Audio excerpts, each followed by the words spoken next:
Hello दोस्तों, स्वागत है आपका मेरे यूट्यूब चैनल पे। और आप सारी कक्षाएं देख रहे होंगे और आपकी तैयारी भी अच्छी चल रही होगी। तो हम लोग आज पटरी तथा प्रकार की सहायता से पटरी तथा प्रकार की सहायता से 60 अंश, 90 अंश और 120 अंश का कोण बनाना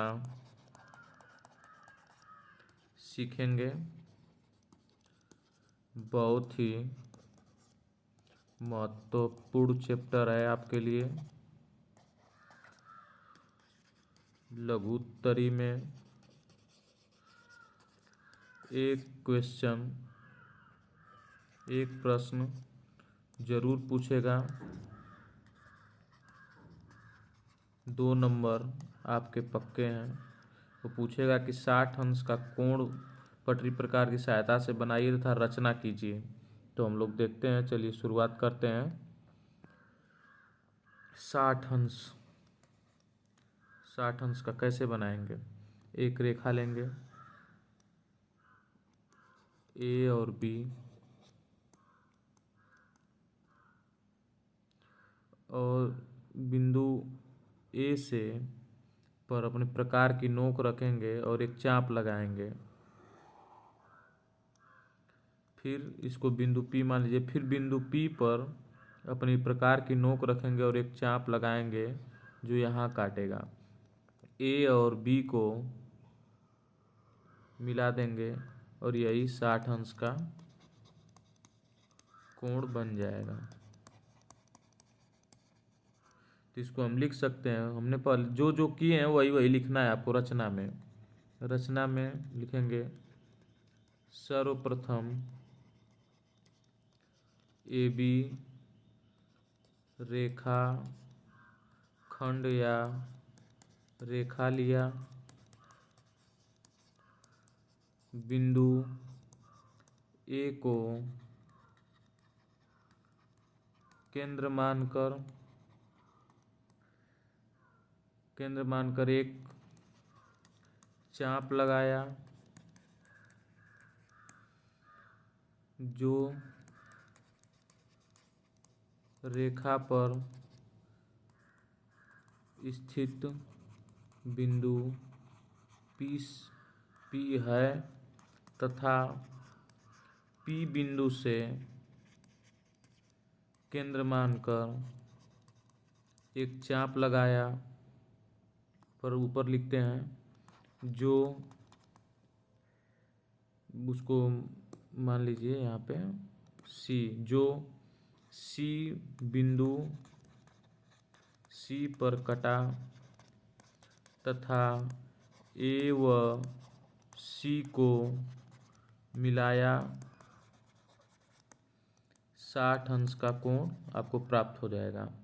यही लिखना है, कोई बहुत ज़रूरी नहीं है। रचना में यही सब जो जो आप करेंगे वही वही आप लिख देंगे। देखते हैं 90 अंश कैसे बनाएंगे। सबसे ज़्यादा इसमें बच्चे फंस जाते हैं, इसको ध्यान से देखिएगा।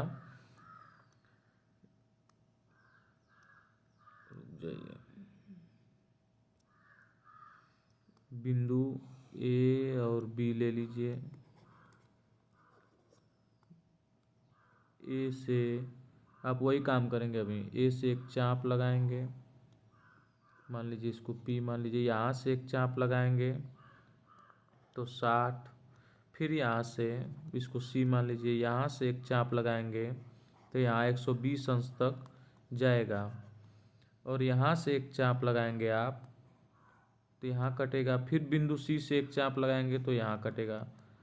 तो एक हमको सीधी रेखा प्राप्त होगी। इसी को हम 90 अंश कहेंगे। तो क्या क्या आपने किया,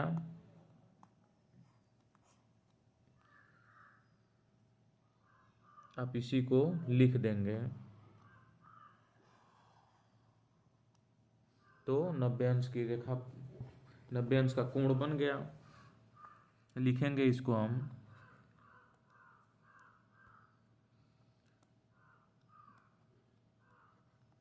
सर्वप्रथम ए बी रेखा लिया, ए को केंद्र मानकर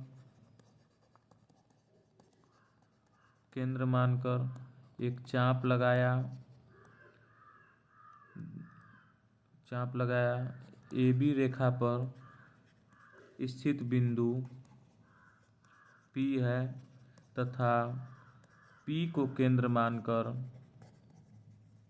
एक चाप लगाया और वह बिंदु C है तथा C को केंद्र मानकर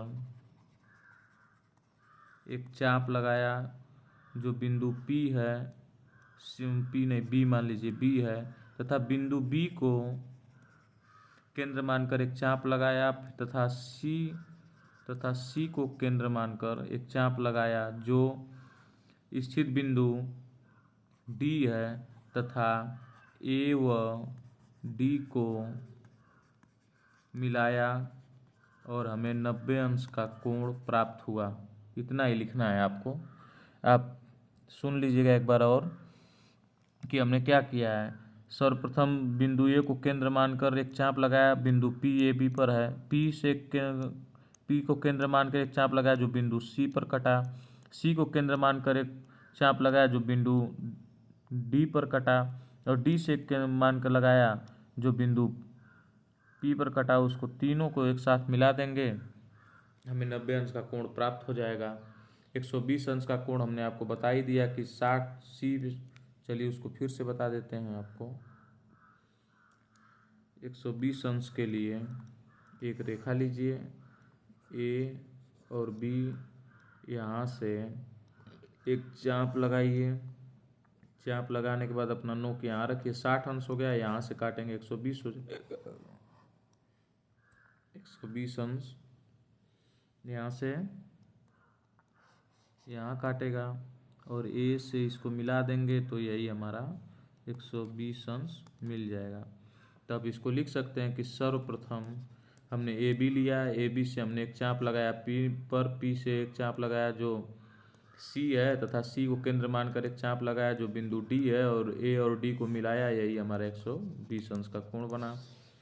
रचना ऐसे ही करनी है और बहुत ज़्यादा कुछ लिखना नहीं, आप पॉइंट बाय पॉइंट भी लिख सकते हैं जैसे आपने जो भी किया हो। जैसे देखिए 120 अंश के लिए आप जो भी कर, जैसे A और B हो गया, A से एक चाप लगाइए तो यहाँ हो गया D को केंद्र मान के एक चाप लगाइए, ये हो गया C को केंद्र मान के एक चाप लगाइए, ये हो गया P और A और P को मिला दीजिए, यही 120 अंश हो गया। इसको पॉइंट भी लिख सकते हैं। पहली पॉइंट ए बी रेखा लिया, रेखा खींची। दूसरा का पॉइंट बिंदु ए को केंद्र मानकर एक